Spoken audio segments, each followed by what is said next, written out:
with my monthly recap of my indie books that I read in July of 2026. Now, I read 7 books in total. Only 6 of them were indie. I don't usually read a lot of trad books. This year I've read a couple. I'm going to read a couple more for ARC reads. But one I wanted to go back and reread was Jay Kristoff's Empire of the Dawn. I did the reread of the series back in December, the first 2 books in December. And I read the arc of this in July, almost the exact same time last year. So I wanted to reread it, see how things changed, if it did, from the arc to now, and then see all the awesome artwork in here. But if you've not read Jay Kristoff's Empire of the Vampire trilogy, get off your ass and do it. This series is bloody amazing, and it's probably, I don't know if it's going to say my top series of all time, but it's definitely in my Mount Rushmore, probably top 2. It's just so damn good. So check out the Empire of the Vampire trilogy if you haven't. So to get to my indie books that I read this month, the first one I read and finished was Last Among Equals by Peter J. Aldin. Now this book was just, it was fun. There's no doubt about it. It was just a fun book. And it's very simple in its execution because the plot isn't overly dramatic or overly complicated. There's a couple lands at war, and in the midst of it, there are some creatures that are coming from, an off land, and they're going across these war-torn lands for some specific reason that I'm not going to tell you because that's the plot. But what happens is you have characters on both sides of this war, and they are going to figure out what these creatures are doing.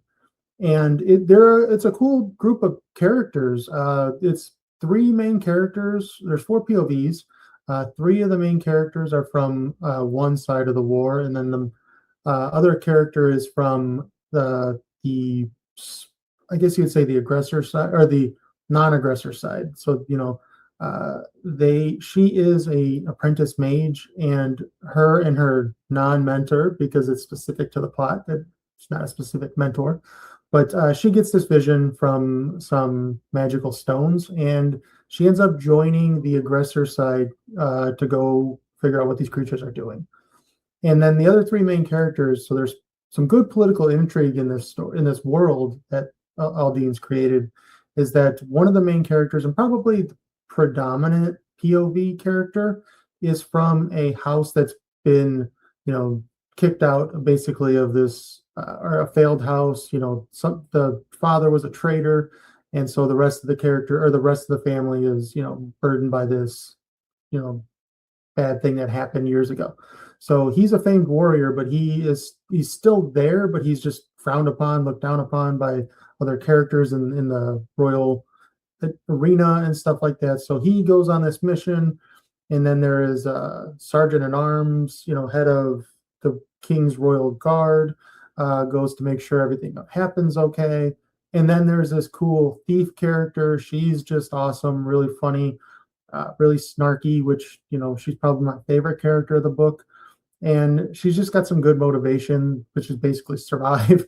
But there's a lot of gods in this world. And she just calls upon all these different gods, gets some trinkets and stuff, and be like, whichever one helps me, I'm going to believe in you. So it's kind of an interesting character arc there. And, this book is definitely character driven.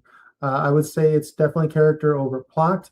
There's a lot of time spent with these characters trying to work together, trying to learn about each other, trying to, just figure each other out. And then it goes all hell's half acre to the ending where they figure out what's going on. And like they said, there's lots of gods here. So there is kind of like a god being creature thing that is what the creatures are going towards. And that's where the climax happens.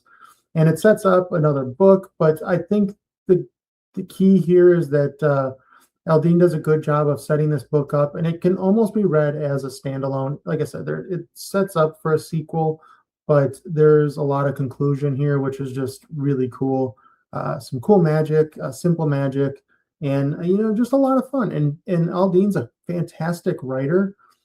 His prose is phenomenal. It's simple, but it's straightforward and elegant. So it does a good job in its simplicity and its less is more type approach.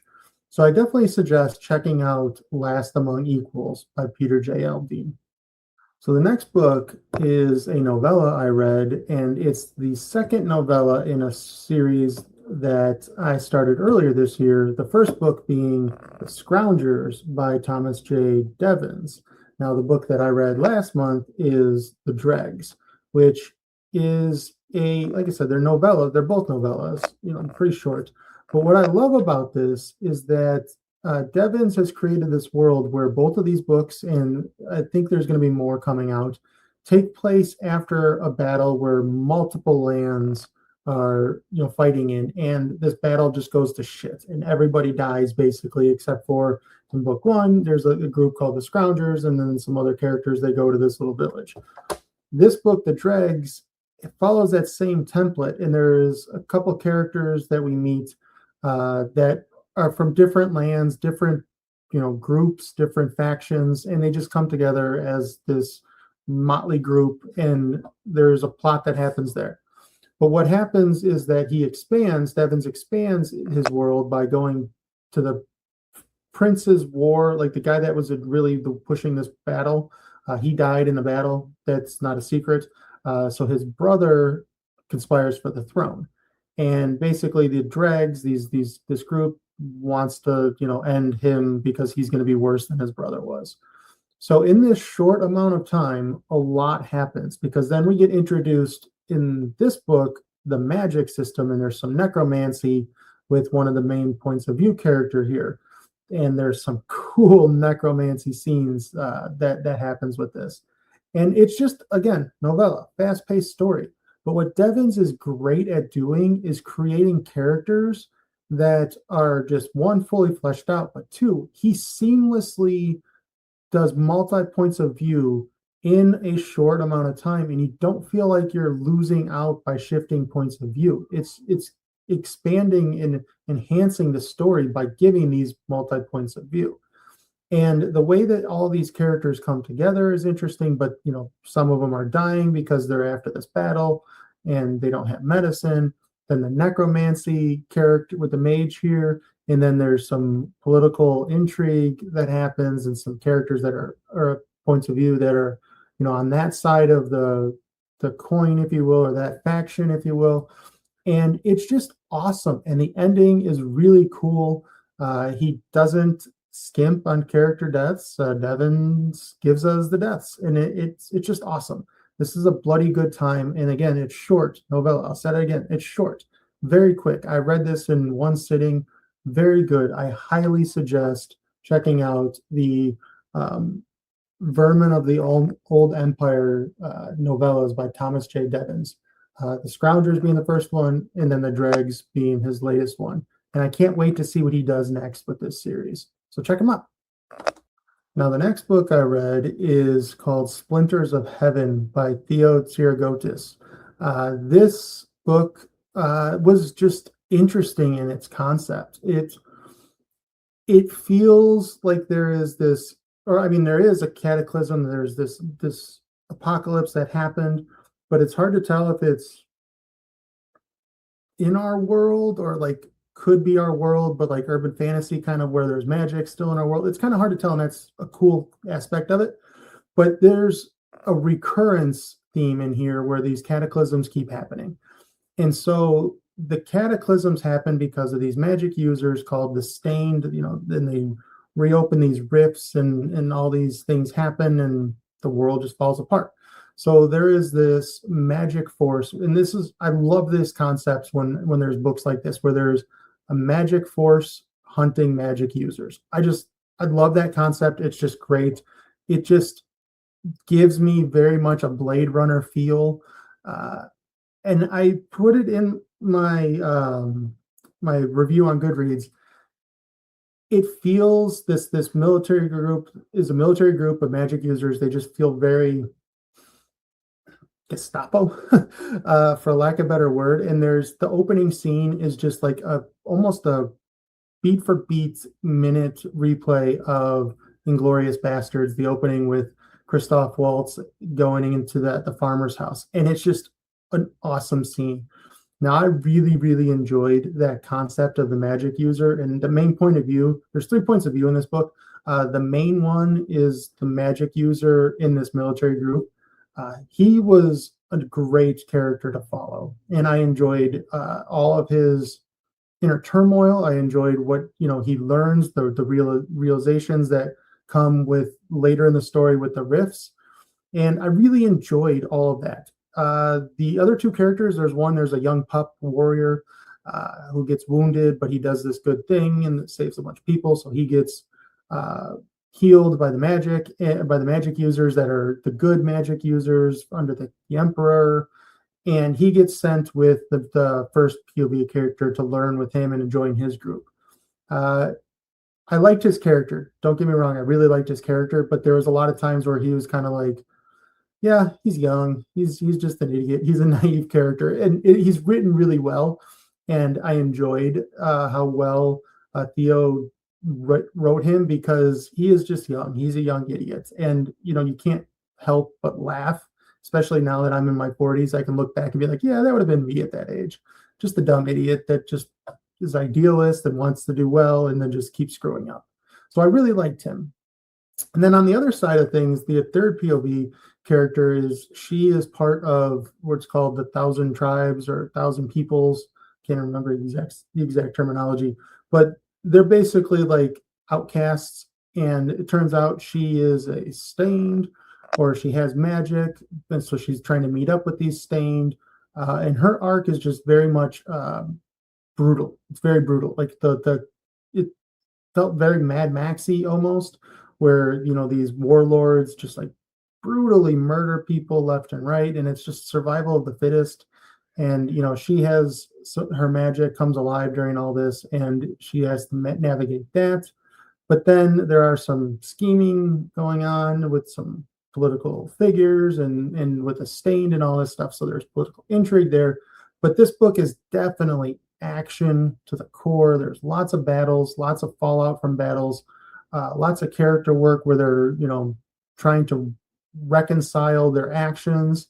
The main POV character that I talked about, there's another lady that he interacts with that's part of his team, but she is very new to the team, so she's not as jaded. And so there's some good back and forth of like, is this right? Is this something we should be doing? Like type of stuff. Very good dialogue, very good action, very good prose. Interesting ending. I will say there was some good reveals, but I will say the ending had a lot of, and I'm just not a fan of this in books where there's just a lot of hidden stuff because no communication happens.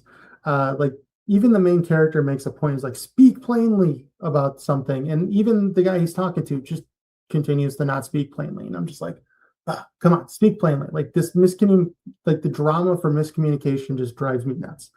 And yeah, I know a lot of people do it. I know a lot of TV shows and movies use it, but it's just something that's not a big thing for me that I like, especially my epic fantasy. I'm just like, come on, just tell me what's going on and let's get this done. But the ending was really cool, and it sets up book 2. Very interesting stuff. So check out Splinters of Heaven by Theo Tsirigotis. And I know he has a novella that a couple people have recommended that take place before that, and I'm going to check that out. So check out Splinters of Heaven. Next up is The Crimson Court by Brendan Noble. This book, probably my favorite book of the month. Not gonna lie, it blew me away. I knew going into this book, because I've had it on my Kindle for a while now, and I've been just waiting for a good moment to pick in and dive in.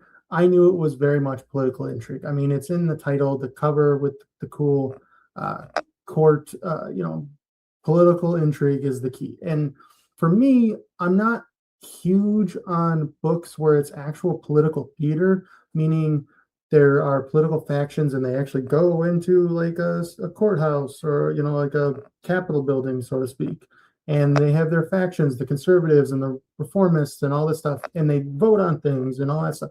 Not usually a fan of that, but in this case I was glued to the pages with this, because this book that Brendan gave us is just awesome. The houses are based there's the political, the rich people, the miners, and all, like they have mines and all this stuff. But what's really interesting about this world is that there's 15 houses of magic, or 15 factions of magic. And there's your healers, your water, your fire, all that stuff. But then they have death, they have darkness, they have light, they have spirit, and they're all called reachers. That's what the magic system is called, reaching. And what's really interesting about these factions is that not everybody in the houses have their power, but they do go through this passing, like this trial, and they get these talons. They're like little metal talons that they keep on their finger, and they can reach into these other realms because these 15 or these 15 powers, so to speak, touch 15 different realms, and they reach into those realms. And not only is that cool, but then there's just the basics that in these political theaters they have to keep gloves on because otherwise they can't reach during there. And then there's a giant crystal dragon, because what's interesting about this world is that glass can stop magic, and it also stops spirits. And that's where this book really captured me, is because not only is there political stuff and there's some really great scenes with political intrigue, but it's the spirits in this world, and they are spirits of the dead. They're basically broken, and they're called awakened, and they're physical spirits, and they come after the reachers, or they try to take your spirit, basically, for a lack of a better word, and simplifying it. And so there's just spirits everywhere, and they can pop up. People can control them. Some of these reachers can control the spirits, and that's where this happens. And then there's some plague going on that is from the spirits, and the political intrigue of the actual Crimson Court, which is like this shadow body that the main character is trying to find because her father was murdered in the prologue by this Crimson Court. So she's trying to get revenge years later. And it's just, it all comes together in this awesome epic conclusion. And it's a long book. It's 500 some odd pages, almost 600 pages, but every scene is great and every character is great. I loved all of them. And then there's a gutter rat, Nex, who is just their magic. She's non-binary. Their magic is possibility magic. So Nex is good at cards and good at gambling and stuff like that, but can utilize possibility to improve their odds of survival, basically, in certain scenes. And because Nex is a gutter rat, Nex and their lover is affected by that spirit plague. So that's how Nex gets brought in. Then there's this minor house lord with a metal leg contraption that is in charge of some sand mines, and gets pulled into the political intrigue with the Crimson Court. Then on the other side, there is this glass eye guy, or not glass eye, glass blade. He has glass blades. He's part of this group called the Glass Blades, and they basically protect everybody from spirits. And he goes on this mission in these wastelands that the Crimson Court is kind of involved in, uncovers this plot of the spirit plague and stuff with the spirits. And then Brendan throws it on its head, and then you just realize that, well, I'm not going to spoil that. Something happens, and the character becomes kind of powerful for reasons, and it's just such a damn good book. I loved every minute of the Crimson Court.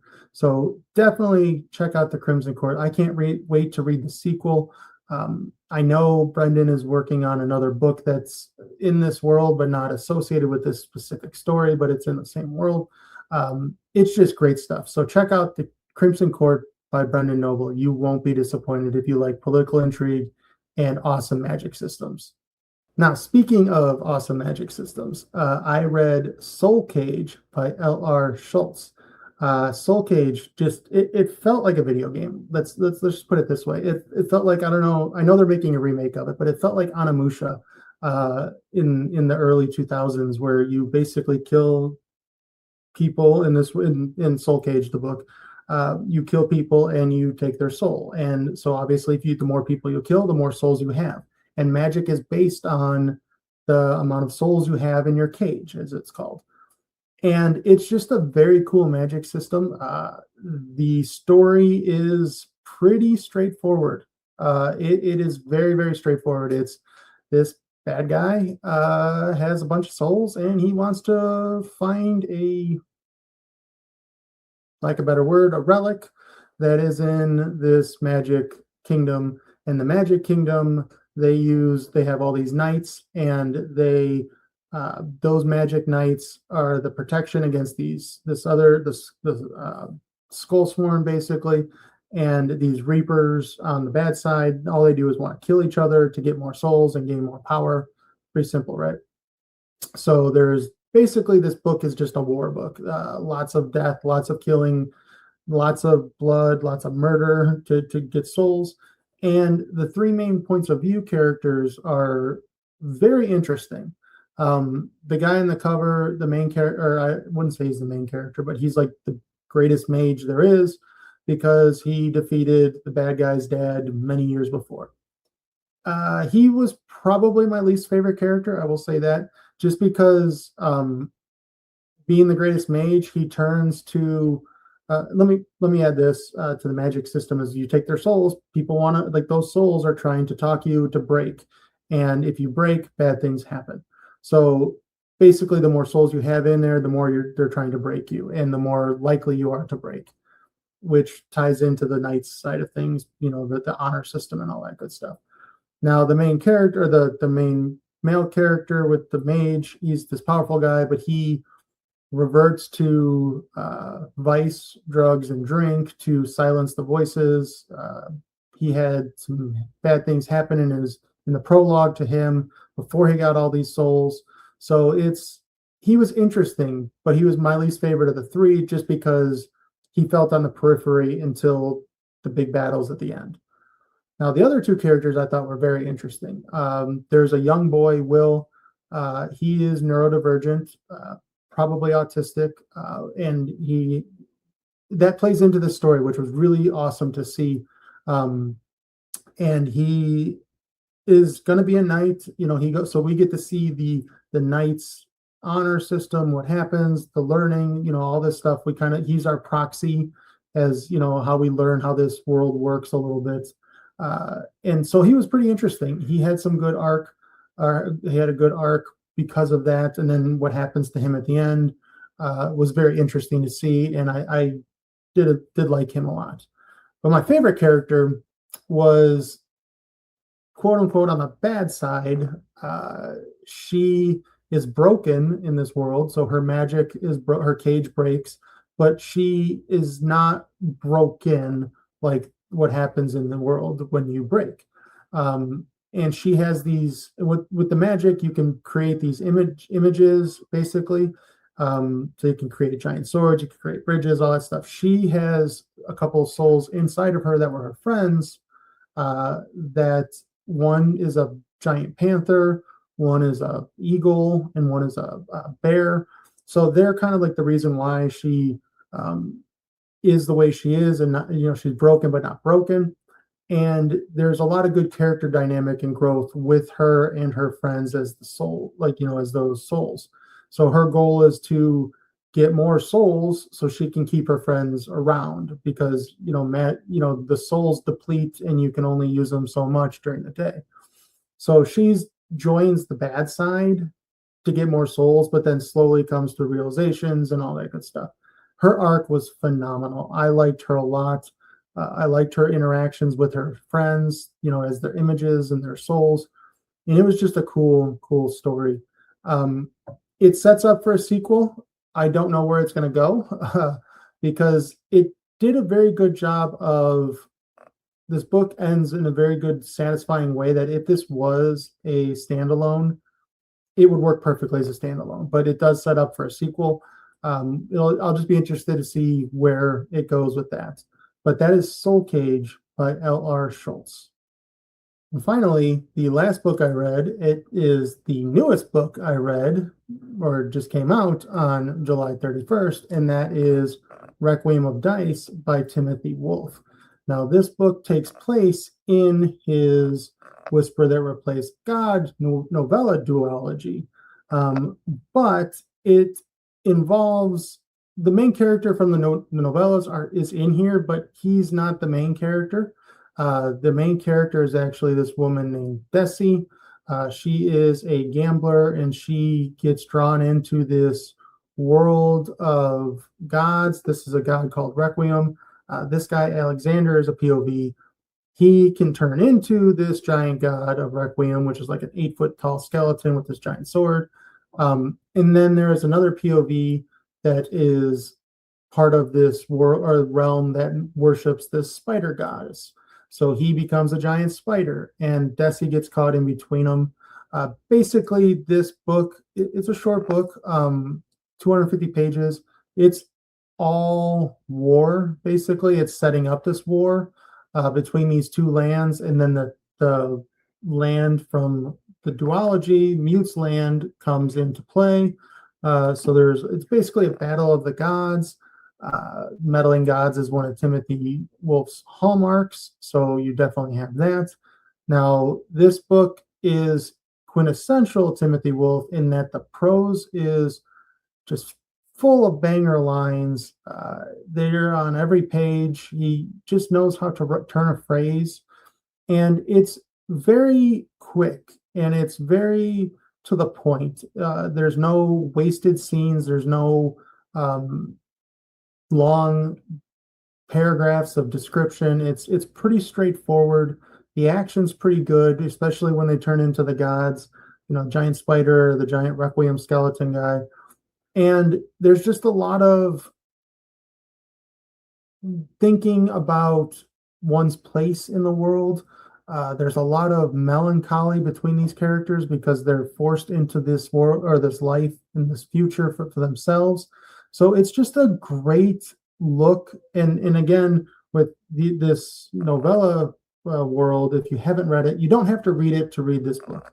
But if you have, you know exactly how Tim creates the character of Mute and how there is much a look into a person's mind.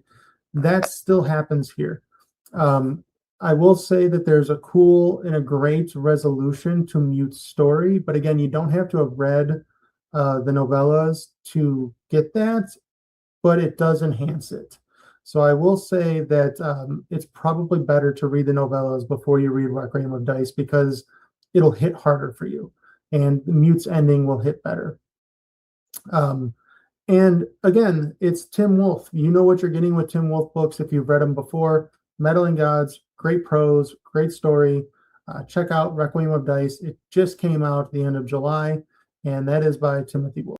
So yeah, that's what I read in July 2026 with 6 indie books and one trad book. And I will be back next month with my recap of August. See you then.